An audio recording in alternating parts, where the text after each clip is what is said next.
ओम शांति। आज 24 नवंबर 2025 की बाबा की साकार मुरली है।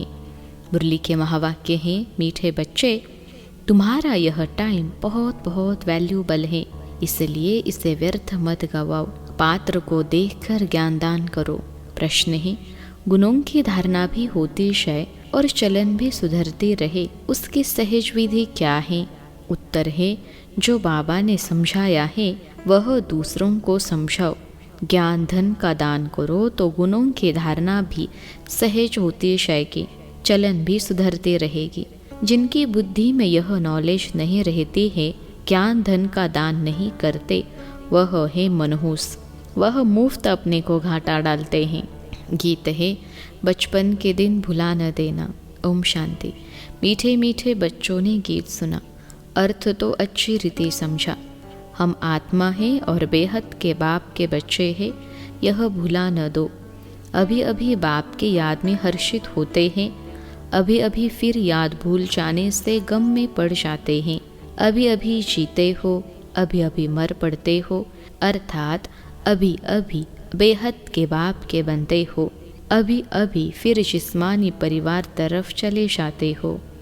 तो बाप कहते हैं, आज हंसे कल रो न देना। यह हुआ गीत का अर्थ।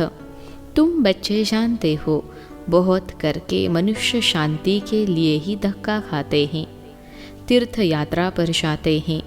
ऐसे नहीं कि धक्का खाने से कोई शांति मिलती है। यह एक ही संगम युग है, जब बाप आकर समझाते हैं, पहले पहले तो अपने को पहचानो। आत्मा है ही शांत स्वरूप, रहने का स्थान भी शांति धाम है। यहाँ आती है तो कर्म जरूर करना पड़ता है। जब अपने शांति धाम में है तो शांत है। सतयुग में भी शांति रहती है, सुख भी है, शांति भी है। शांति धाम को सुख धाम नहीं कहेंगे। जहाँ सुख है उसे सुख धाम, जहाँ दुख है उसे दुख धाम कहेंगे। यह सब बातें तुम समझ रहे हो। यह सब समझाने के लिए कोई को सम्मुख ही समझाया जाता है।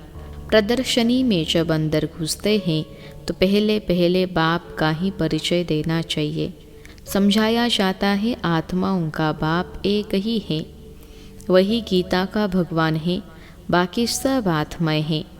आत्मा शरीर छोड़ती और लेती हैं, शरीर के नाम ही बदलते हैं, आत्मा का नाम नहीं बदलता।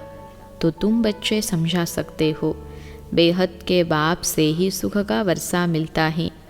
बाप सुख की सृष्टि स्थापना करते हैं, बाप सुख की सृष्टि स्थापन करते हैं।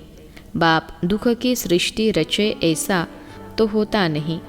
भारत में लक्ष्मी नारायण का राज्य थाना चित्र भी है। बोलो यह सुख का वर्षा मिलता है।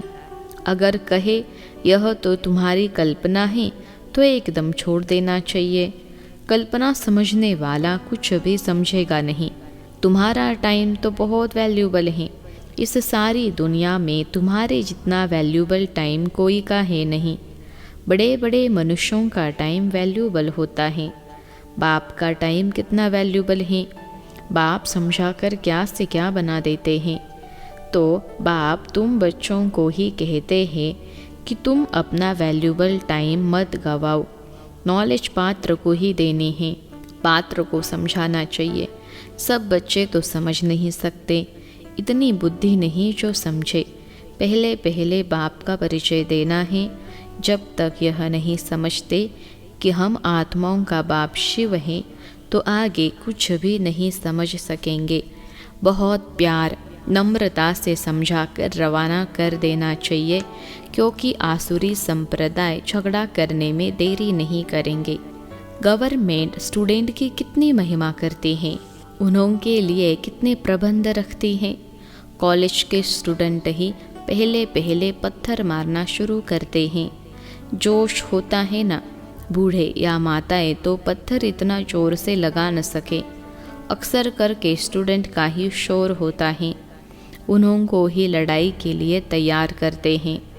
अब बाप आत्माओं को समझाते हैं, तुम उल्टे बन गए हो, अपने को आत्मा के बदले शरीर समझ लेते हो।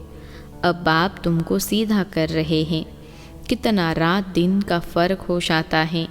सीधा होने से तुम विश्व के मालिक बन जाते हो। अभी तुम समझते हो हम आधा कल्प उल्टे थे, अब बाप आधा कल्प के लिए सुलटा बनाते हैं। अल्लाह के बच्चे हो जाते तो विश्व की बादशाही का वर्षा मिलता है। रावण उल्टा कर देते हैं तो कला काया चट हो जाती, फिर गिरते ही रहते। राम राज्य और रावण राज्य को तुम बच्चे जानते हो। तुमको बाप की याद में रहना है, भल शरीर निर्वाह अर्थ कर्म भी करना है। फिर भी समय तो बहुत मिलता है, कोई जिज्ञासु आदि नहीं है, काम नहीं है तो बाप की याद में बैठ जाना चाहिए।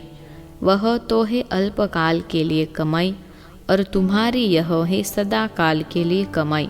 इसमें अटेंशन जास्ती देना पड़ता है। माया घड़ी घड़ी और तरफ ख्यालात को ले जाती है। यह तो होगा ही, माया भुलाती रहेगी। इस पर एक नाटक भी दिखाते हैं। प्रभु ऐसे कहते, माया ऐसे कहती। बाप बच्चों को समझाते हैं, मामे कम याद करो। इसमें ही विघ्न पड़ते हैं, और कोई बात में इतने विघ्न नहीं पड़ते। पवित्रता पर कितनी मार खाते हैं। भागवत आदि में इस समय का ही गायन है। पूतनाएं सूप न खाए भी है। यह सब इस समय की बातें हैं, जबकि बाप आकर पवित्र बनाते हैं। उत्सव आदि जो भी मनाते हैं, जो पास्ट हो गया है, उनका फिर त्योहार मनाते आते, पास्ट की महिमा करते आते हैं। राम राज्य की महिमा गाते हैं, क्योंकि पास्ट हो गया है। जैसे क्राइस्ट आदि आए, धर्म स्थापन करके गए, तिथि तारीख भी लिख देते हैं, फिर उनका बर्थडे मनाते आते हैं। भक्ति मार्ग में भी यह धंधा आधा कल्प चलता है। सतयुग में यह होता नहीं, यह दुनिया ही खत्म हो जानी है। यह बातें तुम्हारे में भी बहुत थोड़े हैं जो समझते हैं। बाप ने समझाया है, सब आत्माओं को अंत में वापस जाना है। सब आत्माएं शरीर छोड़ चली जाएंगी। तुम बच्चों की बुद्धि में है, बाकी थोड़े दिन हैं, अब फिर से यह सब विनाश हो जाना है। सतयुग में सिर्फ हम ही आएंगे, सभी आत्माएं तो नहीं आएंगी। जो कल्प पहले आए थे वही नंबरवार आएंगे, वही अच्छी रीति पढ़कर और पढ़ा भी रहे हैं। जो अच्छा पढ़ते हैं वही फिर नंबरवार ट्रांसफ़र होते हैं। तुम भी ट्रांसफ़र होते हो। तुम्हारी बुद्धि शांति है जो आत्माएं हैं, तुम्हारी बुद्धि शांति है जो आत्माएं हैं, सब नंबरवार वहाँ शांति धाम में जाकर बैठेंगी, फिर नंबरवार आते रहेंगी। बाप फिर भी कहते हैं, मूल बात है बाप का परिचय देना। बाप का नाम सदैव मुख में हो। आत्मा क्या है, परमात्मा क्या है, दुनिया में कोई भी नहीं जानते। भल गाते हैं भ्रकुटी के बीच चमकता है अजब सितारा, बस जास्ती कुछ नहीं समझते। सो भी यह ज्ञान बहुत थोड़ों की बुद्धि में है, घड़ी घड़ी भूल जाते हैं। पहले पहले समझाना है, बाप ही पतित पावन है, वर्षा भी देते हैं, शहनशाह बनाते हैं। तुम्हारे पास गीत भी है। आखिर वह दिन आया आज, जिसका रास्ता भक्ति मार्ग में पहुँच तकते थे। द्वापर से भक्ति शुरू होती है, फिर अंत में बाप आकर रास्ता बताते हैं। कयामत का समय भी इनको कहा जाता है। आसुरी बंधन का सब हिसाब किताब चुकतो कर फिर वापस चले जाते हैं। 84 जन्मों के पाठ को तुम जानते हो, यह पाठ बचता ही रहता है। शिव जयंती मनाते हैं तो ज़रूर शिव आया होगा, ज़रूर कुछ किया होगा, वही नई दुनिया बनाते हैं। यह लक्ष्मी नारायण मालिक थे, अब नहीं है। फिर बाप राजयोग सिखलाते हैं। यह राजयोग सिखाया था, तुम्हारे सिवाय और कोई के मुख में आ नहीं सकेगा। तुम ही समझा सकते हो। शिव बाबा हमको राजयोग सिखला रहे हैं। शिवो हम का जो उच्चारण करते हैं वह भी रॉन्ग है। तुमको अब बाप ने समझाया है। तुम ही चक्र लगाए ब्राह्मण कुल से देवता कुल में आते हो। सो हम सो का अर्थ भी तुम समझा सकते हो। अभी हम ब्राह्मण हैं, यह 84 का चक्र है। यह कोई मंत्र जपने का नहीं है। बुद्धि में अर्थ रहना चाहिए, वह भी सेकंड की बात है।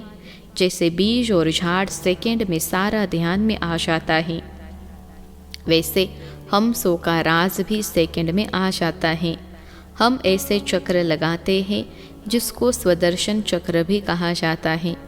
तुम किसको कहो हम स्वदर्शन चक्रधारी है तो कोई मानेंगे नहीं, कहेंगे यह तो सब अपने ऊपर टाइटल रखते हैं। फिर तुम समझाएंगे कि हम 84 जन्म कैसे लेते हैं।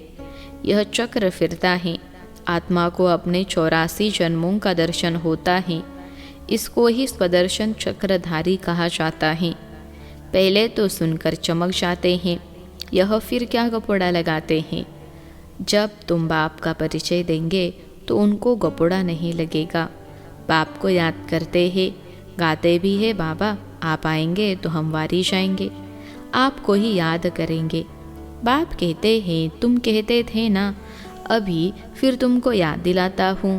नष्टो मोहा हो जाओ, इस देह से भी नष्टो मोहा हो जाओ। अपने को आत्मा समझ मुझे ही याद करो तो तुम्हारे विकर्म विनाश हो जाए। यह मीठी बात सबको पसंद आएगी। बाप का परिचय नहीं होगा तो फिर किस न किस बात में संशय उठाते रहेंगे। इसलिए पहले तो 2-3 चित्र आगे रख दो जिसमें बाप का परिचय हो। बाप का परिचय मिलने से वर्षे का भी मिल जाएगा। बाप कहते हैं मैं तुमको राजाओं का राजा बनाता हूँ, यह चित्र बनाओ। डबल सिरताज राजाओं के आगे सिंगल ताज वाले माथा टेकते हैं। आपे ही पूज्य आपे ही पुजारी का भी राज समझ में आ जाए। पहले बाप की पूजा करते हैं, फिर अपने ही चित्रों की बैठ पूजा करते हैं। जो पावन होकर गए हैं उनका चित्र बनाए बैठ पूजते हैं। यह भी तुमको अभी ज्ञान मिला है। आगे तो भगवान के लिए ही कह देते थे, आपे ही पूज्य आपे ही पुजारी। अब तुमको समझाया गया है, तुम ही इस चक्र में आते हो। बुद्धि में यह नॉलेज सदैव रहती है और फिर समझाना भी है। धन दिए धन ना खूटे, जो धन दान नहीं करते हैं उनको मनहूस भी कहते हैं। बाप ने जो समझाया है वह फिर दूसरों को समझाना है। नहीं समझाएंगे तो मुफ्त अपने को घाटा डालेंगे, गुण भी धारण नहीं होंगे, चलन ही ऐसी हो जाएगी। हर एक अपने को समझ तो सकते हैं ना। तुमको अब समझ मिली है, बाकी सब है बेसमझ। तुम सब कुछ जानते हो। बाप कहते हैं इस तरफ है देवी संप्रदाय, उस तरफ है आसुरी संप्रदाय। बुद्धि से तुम जानते हो अभी हम संगम युग पर हैं। एक ही घर में एक संगम युग का एक कलयुग का दोनों इकट्ठे रहते हैं। फिर देखा जाता है हंस बनने लायक नहीं है तो युक्ति रची जाती है, नहीं तो विघ्न डालते रहेंगे। कोशिश करनी है आप समान बनाने की, नहीं तो तंग करते रहेंगे। फिर युक्ति से किनारा करना पड़ता है, विघ्न तो पड़ेंगे। ऐसी नॉलेज तो तुम ही देते हो। मीठा भी बहुत बनना है, नष्टो मोहा भी होना पड़े। एक विकार को छोड़ा तो फिर और विकार खीट खीट मचाते हैं। समझा जाता है जो कुछ होता है कल्प पहले मुहाफिक, ऐसे समझ शांत रहना पड़ता है। भावी समझी जाती हैं। अच्छे अच्छे समझाने वाले बच्चे भी गिर पड़ते हैं, बड़ी जोर से चमाट खा लेते हैं। फिर कहा जाता है कल्प पहले भी चमाट खाई होगी। हर एक अपने अंदर में समझ सकते हैं। लिखते भी है बाबा हम क्रोध में आ गए, फलाने को मारा, यह भूल हुई। बाप समझाते हैं जितना हो सके कंट्रोल करो। कैसे कैसे मनुष्य हैं, अबलाओं पर कितने अत्याचार करते हैं। पुरुष बलवान होते हैं, स्त्री अबला होती है। बाप फिर तुमको यह गुप्त लड़ाई सिखलाते हैं जिससे तुम रावण पर जीत पाते हो। यह लड़ाई कोई की बुद्धि में नहीं है, तुम्हारे में भी नंबरवार है जो समझ सकते हैं।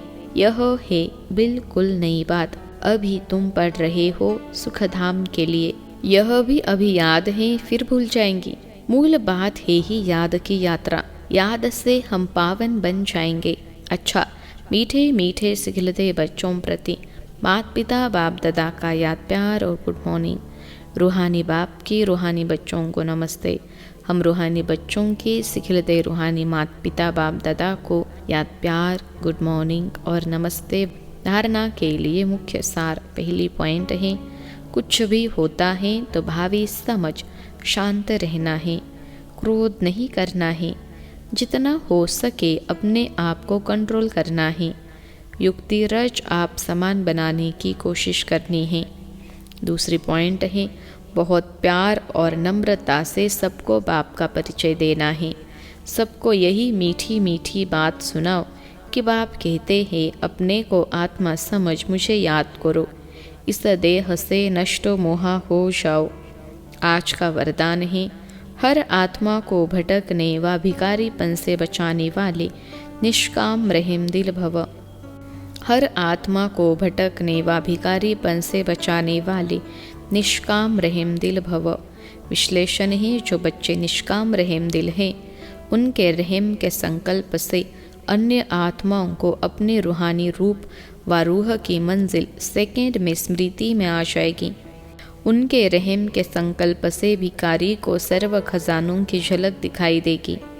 भटकती हुई आत्माओं को मुक्ति व जीवन मुक्ति का किनारा व मंजिल सामने दिखाई देगी। वे सर्व के दुख हरता सुख करता का पार बजाएंगे। दुखी को सुखी करने के युक्ति व साधन सदा उनके पास जादू की चाबी के माफिक होगा। आज का स्लोगन है, सेवाधारी बन निस्वार्थ सेवा करो तो सेवा का मेवा मिलना ही है। सेवाधारी बन निस्वार्थ सेवा करो तो सेवा का मेवा मिलना ही है।